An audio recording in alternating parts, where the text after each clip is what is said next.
অত্যন্ত খুশি হবেন যে সারা ভারতবর্ষের থেকে প্রায় 10,000-এর উপরে যারা বাংলাদেশেই যারা অনুপ্রবেশকারী তাদেরকে এখান থেকে পুশব্যাক করা হয়েছে, ডিপোর্ট করা হয়েছে। এখন বাংলাদেশের মধ্যে এখন এরা বুঝে গেছে যে Tripura is not the safe place. এখানে ঢুকলে আমাদের সে আগের মতো অবস্থা নেই। আগে আসতো, আসার পরে সে ভারতবর্ষের বিভিন্ন জায়গায় চলে যেত, সেখানে গিয়ে আই কার্ড বানাতো এবং ভারতবাসী হিসাবে সে সেখানে প্রতিষ্ঠিত হতো। আমাদের এখন যে সরকার, কেন্দ্রীয় সরকার, আমরা ডিসিশন নিয়েছি রাজ্য সরকারের সাথে তাল মিলিয়ে যে এদেরকে আইডেন্টিফাই করতে হবে।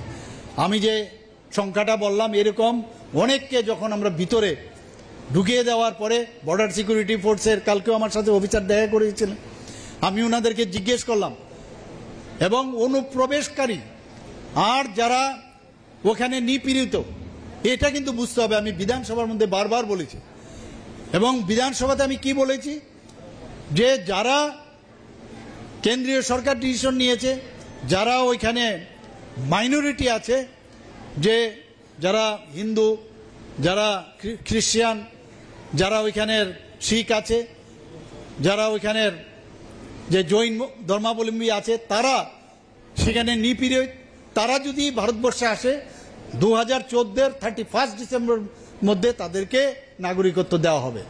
কিন্তু সেটা 6th শিডিউলে এডিসির মধ্যে সেটা প্রয়োগ হবে না। তারা কিন্তু সেখানে থাকতে পারবে না, নন এডিসি এলাকায় থাকতে পারবে। তো ভারত সরকারের এই ডিসিশন আমাদের মানতে হবে। এখন বলছে 2024-এর 31 ডিসেম্বর পর্যন্ত এই ধরনের যারা নিপীড়িত আছে তাদেরকে তাদের বাঁচার অধিকার রক্ষার জন্য আমরা সেই কাজটা করতে হবে।